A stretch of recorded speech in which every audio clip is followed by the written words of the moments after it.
Saya Meja Besara KD Richard Wirasinghe. Dulu biasa berkhidmat dengan tentera selama 22 tahun dalam batalion ketiga Regimen Ranger Diraja. Masuk tentera dulu tahun 1970, memang tak boleh kahwin sehingga you dapat pangkat Kapten. Memang pegawai pemerintah penyarahan dan diterima oleh semua pasukan lah. Sebab apa kita masuk tentera bahagian Ranger ni selalu masuk ke hutan. Nah, waktu tu ancaman komunis sangat panas. Lepas latihan kadet di Maktab Tentera Diraja daripada 1968 sehingga 1970, April tahun 1970 saya telah tamat latihan sana. Tapi waktu saya buat training latihan dekat Maktab Tentera Diraja, waktu tu Mei 13 terjadi 13 Mei. So semua kebanyakan pegawai kadet ini terpaksa masuk bahagian infanteri. Itu yang saya masuk Ranger juga. Dan dapat pangkat Lieutenant Muda dan terus dihantar ke Taiping, di mana pasukan saya 3 Ranger berada. Sebelum saya lapor dekat 3 Ranger, saya dapat 2 minggu cuti. Itu waktu cuti tu ayah saya sudah balik bawa surat khabar dengan berita pasukan 3 Ranger sudah kehilangan 7 anggota di kawasan Keroh, di mana pasukan yang ronda ni 9 orang telah bergerak dan diserang hendap. 7 orang sudah meninggal, 2 masih hidup. Setakat yang saya tahu dia masih hidup. Tapi banyak cedera lah. So, bila saya baca berita tu, dia kata, ayah saya kata, inilah pasukan yang nak masuk. Memang berkobar lah saya punya jantung ni. So kita pun lepas kejadian itu, semangat kita untuk balas dendam ni sudah meningkat. Dengan training, latihan, dengan semangat kamadri bukan. Dalam operasi yang Kulim tu Radak 1, saya penglibatan saya yang pertama, itu yang pertama sebab dia masuk pun 70 tu satu terlibat dalam operasi tu. Jadi saya punya kumpulan platoon dengan saya punya company lah, kita merangkumi dia punya koden dia. Kita panggil koden, kita kepung lah. Kita kepung lah. Tapi tempat yang mana dia punya penyerang kumpulan yang menyerang tu, assault unit force dia daripada kawasan Kulim, dia naik bukit bukit yang tinggi tu, dan turun ke bawah. Ini semua waktu gelap tu yang dia kena buat tinjauan. So bila dia turun tu, banyaklah dia dah sampai sana pun 6 lebih pagi. Okey, kumpulan yang mengepung tu sudah ambil dia punya tempat. Okay. So bila dia orang turun, banyak menoreh getah waktu tu. Bising sini, jerit sana kan. Ini semua selepas kita dapat maklumat musuh ni dah datang balik. Tapi dia punya masa tu bukan 1 minggu, hampir 1 tahun. Kita sentiasa standby dekat camp, dia panggil camp Karangan dekat Kulim tu. Tu bekas Polyfield Force punya camp lama lah, yang mana kita masuk dan ambil alih. So kita tak boleh tunggu lah sana 1 tahun. Jadi kita buat operasi dalam kawasan-kawasan sana saja. So ada satu operasi yang last tu, selepas 2 bulan dekat kita tak mau kacau tempat tu. Kita buat luar daripada kawasan tu. Kita bebaskan kawasan tu. Malam tu balik sampai dekat Taiping, semua satu batalion balik Taiping. Malam tu juga dia dapat maklumat yang musuh sudah masuk kawasan Kulim. Kita sampai Taiping. Malam tu juga kita sudah ada perjumpaan, dia panggil orders group lah, di mana semua ketua terlibat, ketua company dan elemen-elemen dia akan berkumpul. Pegawai pemerintah akan cerita balik lah.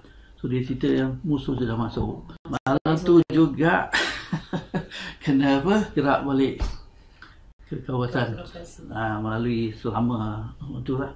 So itu yang saya cerita tu. Bila dia turun untuk serang pagi tu, jumpa ni semua penoreh getah yang banyak bising-bising ni semua sekali.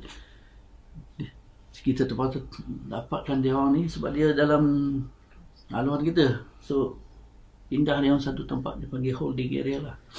So bila turun bukit sikit, pengganas komunis yang ada sana sudah tembak pada anggota yang depan tu. Waktu menembak tu, saya dalam bagian koden, bunyi dia punya automatik dalam kawasan getah, tapi kita panggil dirty rubber lah. Dia punya tumbuhan banyak melindung. Waktu tu bila dengar dia punya menembak itu bergaung dalam kawasan itu. Itu yang kali pertama yang kita, bagi saya lah, kali pertama lah pengalaman itu. Naik semangat, bulu semua dah naik. Sebab kali pertama kan, waktu training dia orang pun ada tembak-menembak, tapi ini real situation punya keadaan sebenar kan. Memang satu pengalaman yang memang tak boleh dilupa lah. Itu yang naikkan semangat. Dalam radio, bila dia orang cakap antara radio dengan radio, dengarlah apa dia mencerita, apa keadaan dia. So waktu tembak-menembak tu, ada seorang askar budak dia dapat pingat PGB lah dalam kejadian tu. Dia pakai jenis automatik tu. Bila dia lutut dia sana tak ada pelindung, tak ada pelindung. Sebab dia kena tembak, dia turun sana, dia tembak saja. So bila dah habis tembak-menembak tu, ada yang kumpul baki dia sudah cuba nak lari lah keluar. So dia masa tu turun ke tempat musuh yang berada tadi. Dia bermalam di sana lah. Waktu tu jumpa 4 mayat musuh. Itu tak ada apa-apa. Bila turun lagi, ke depan lagi, ada seorang perempuan lah. Mati seorang tak jauh dari sana lah. Okey lah.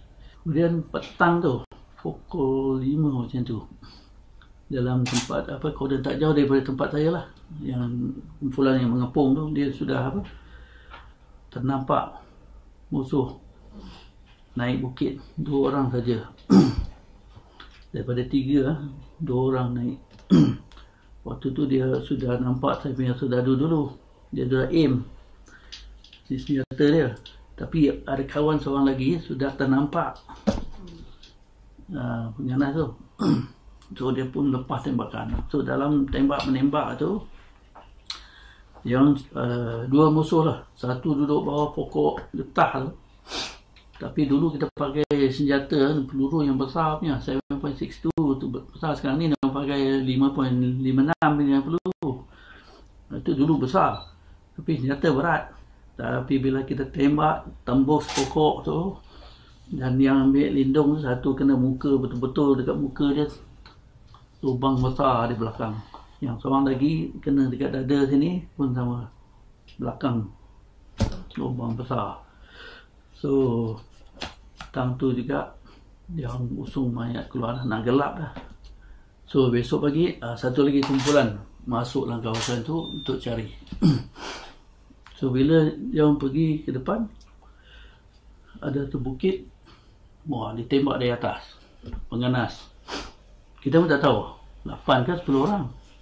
Ni ada seorang di sana. Tapi cara dia menembak ataupun ambil tindakan untuk menyerang, dia tembak single round. Single round maknanya satu-satu. Lepas tu dia lompat pergi satu kedudukan, tembak automatik. Dia pergi lagi satu kedudukan, dia baling grenade. So dari bawah sini kita nampak macam ada ramai lagi lah. Kita ingat 8 saja. Sekarang nampak macam ada 10. So bila dah naik sana, dia dah hilang. Tapi cari pun tak ada lah. So hari ketiga tu dia kata okey, waktu tu lah bila dapat berita di markas dekat di 6 Brigade dekat Sungai Petani. So dia orang sana pun sangat happy lah, sampai hantar air dengan helikopter. So general pun turun lah. Kita punya CEO Cina tu dah, dia kira Templars 12 lah. Templars 12 tu maksudnya kumpulan pegawai-pegawai yang pertama terlatih oleh askar British untuk orang-orang tempatan. So dia memang senior lah, ya, General Louis lah. Dia pun sudah meninggal. Dia pun happy betul. Sebab apa? Ini satu kejayaan yang amat besar dan juga berkesan lah operasi itu. Dan ini juga untuk membalas dendam 7 orang anggota kita yang diserang dekat Keroh. Daripada sanalah semangat batalion kita sudah meningkat.